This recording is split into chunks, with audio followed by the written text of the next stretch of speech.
Here's a question that most business owners would rather not sit with. What happens to your business if you don't come back tomorrow? Not 5 years from now, not when you're ready to finally take a step back, tomorrow. You see, here's the thing. Most of us business owners, we spend years planning for growth, strategizing, putting down our goals and our 3, 5, 10-year plans on paper. But so few of us spend any time actually planning for the day when you aren't there. What's up, everyone? Welcome to the channel. My name is Michael Baker, and I've been doing this work as a financial advisor for nearly 2 decades. And for business owners, one of the biggest, if not the biggest risk that I continue to see is not a market crash, is not a slow quarter. It's actually continuity. If you're a business owner, take a moment and think about how much of your business runs directly through you. You run the day-to-day. You have all of the key relationships. You manage all of the vendor contracts. You're the only one with signing authority on anything. How much of the business would be impacted if you weren't there tomorrow? In a very real sense, you, the business. And that's a problem, because if the owner disappears overnight, what follows next isn't some type of orderly transition. It's chaos. Now, for many people, think about your spouse. They are most likely the person who's going to inherit your business if and when something happens to you. Have they been equipped to run the day-to-day? Do they know how to operate the business?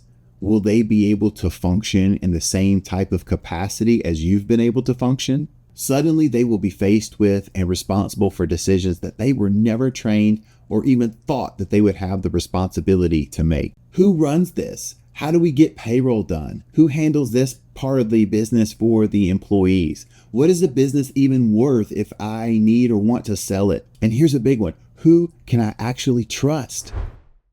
So let's talk for a minute what good planning is, because a lot of this is actually fixable. From a business perspective, let's start with the buy-sell agreement. If you have business partners, this document is a must-have. This document will cover who gets your shares, how the valuation is actually calculated and set, and here's the part that a lot of people actually skip. Where is the money going to come from? Is the business itself going to actually buy out the partner? How are we going to generate the funds to buy out a spouse or transition or actually execute a buy-sell agreement? Turns out this is where many buy-sell agreements actually fall apart. A buy-sell agreement with no funding behind it is really just good intentions on a piece of paper. This is why so many buy-sell agreements are actually paired with a funding strategy, usually life insurance. What life insurance does is it creates cash, a real tangible asset for the surviving partners that they can then use to purchase the shares of the beneficiaries or the heirs of the deceased partner's side of the business. This is a far superior strategy than scrambling once an owner has passed away, trying to figure out how to get liquidity to buy the shares. And then there is valuation. And here is the hard truth. Your spouse is going to be in no state of mind to do a valuation exercise on a business once they've lost their spouse, which would be you. If your spouse had to sell the business next month, what exactly would they do? Would they even have a trusted person to call that could give them a true valuation of their business? If you talk to anybody, giving someone an accurate valuation of a business, of an enterprise, usually requires a pretty thorough and in-depth process. If we're going through a fire sale, how are we going to do that? How will your spouse even know the difference between a real offer or a real valuation or a lowball valuation? In my view, without any preparation or planning, a grieving family or a grieving widow can be the absolute biggest target for people to take advantage of. A current and defensible business valuation, one that gets reviewed regularly, that can be such a tremendous gift to leave behind because it removes the guesswork.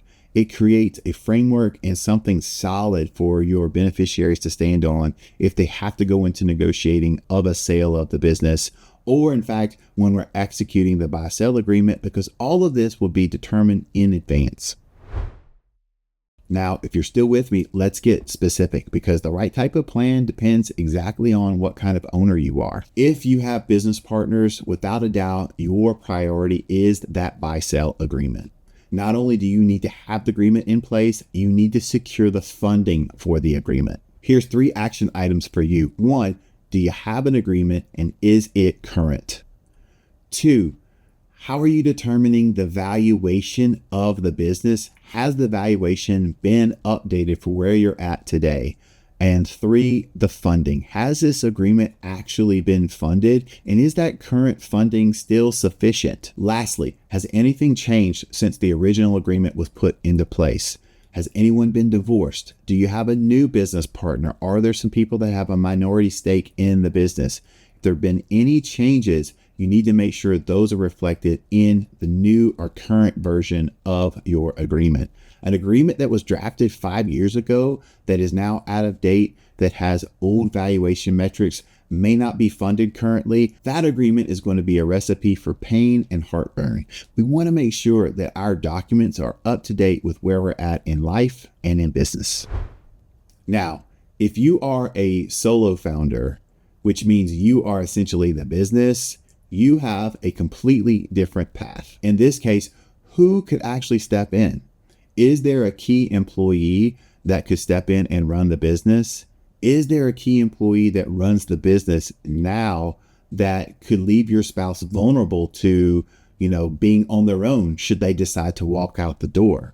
Can that person be trusted? Should that employee be protected with some type of golden handcuffs or retention plan? Now, here's a big one. Could your business even survive a sale, or does your business walk out the door when you do? Now, this is going to sound very, very simple, maybe even too simple, but let's ask, does your spouse have even like a single document or page with names and phone numbers of key contacts, advisors, tax people, payroll, managers, attorneys, anyone that would be involved in your team that they can easily access and know who to contact should something happen to you?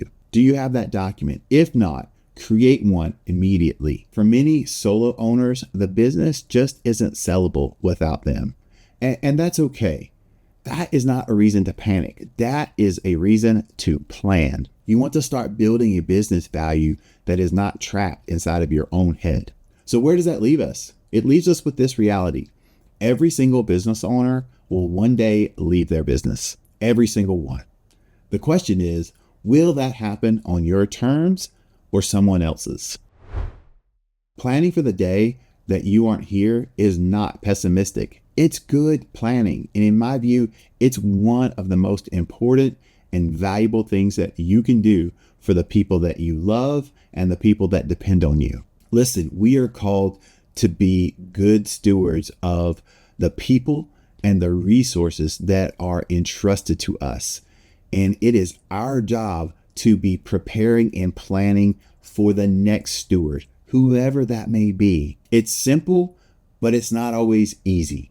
If you are a solo business owner and you know that you essentially are the business and you're not sure about the answers to the questions from this video and you're thinking, man, I really don't know what to do, then this is your signal.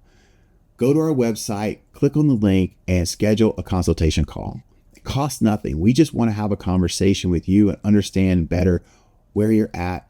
And maybe we can ask you some more questions to help you get a better understanding of where you need to be and where you need to go from here.